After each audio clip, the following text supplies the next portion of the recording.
अरे मूर्खों, आदमी मर जाए तो शमशान में फूंक आते हो, जानवर मार के लाते हो तो बड़े चाव से खाते हो। पेट को शमशान बना दिया है, मुर्दा तो जला के घर से बाहर कर देते हो, एक दिन भी घर में नहीं रखते। उसके कपड़े, उसका बिस्तर तक फेंक देते हो।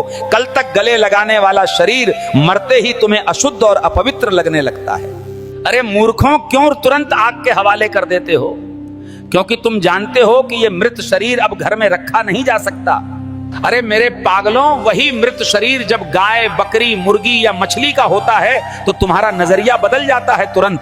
तब तुम उसे घर लाकर मसालों में लपेटकर, पकाकर और बड़े शौक से प्लेट में सजाकर दावत मानते हो। इंसान की लाश तुम्हें अपवित्र लगती है, लेकिन जानवर की लाश तुम्हें स्वादिष्ट लगती है। इसमें कैसा अंधापन और विरोधाभास है। अरे मूर्खों, दोनों में फर्क क्या है? दोनों कभी जीवित थे, दोनों सांस लेते थे, दोनों दर्द और पीड़ा पूरी तरह से महसूस करते थे। भक्तों, मुर्दा चाहे इंसान का हो या जानवर का, वो केवल शरीर है जिसमें आत्मा विदा होकर जा चुकी होती है। पर तुम्हारी बुद्धि इतनी उलझी हुई है कि इंसान की लाश से भागते हो और जानवर की लाश चाव से खाते हो। अरे मेरे पागलों, सोचो, अगर किसी दिन तुम्हें घर में इंसान की लाश बनाकर परोसी जाए तो क्या तुम खा पाओगे? नहीं ना।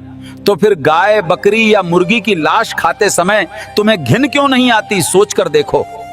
केवल इसलिए कि उसे भोजन कहकर तुम अपने मन और जमीर को धोखा देते हो और खुद को झूठा संतोष दे देते हो। तुमने रसोई घर को मंदिर बनाने के बजाय शमशान बना दिया है। जहां भगवान का भोग होना चाहिए वहां शव पकते हैं।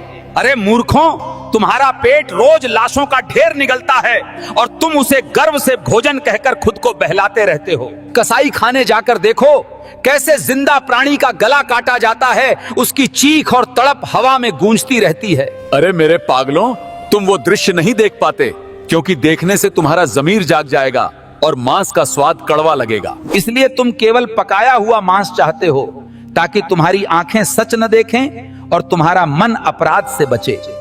जिस मृत शरीर को तुम घर में एक दिन नहीं रखते, वैसा ही शरीर रोज घर लाकर तुम चाव से पकाते हो। सोचो, स्वाद की लालच में तुमने अपने जीवन को कब्रिस्तान और अपने पेट को शमशान बना दिया है पूरी तरह से। तो मेरे पागलों, जिन्हें प्रवचन अच्छा लगे वो सबको बांटो, वीडियो शेयर करो और कसम से केला खाकर चैनल सब्सक्राइब करो।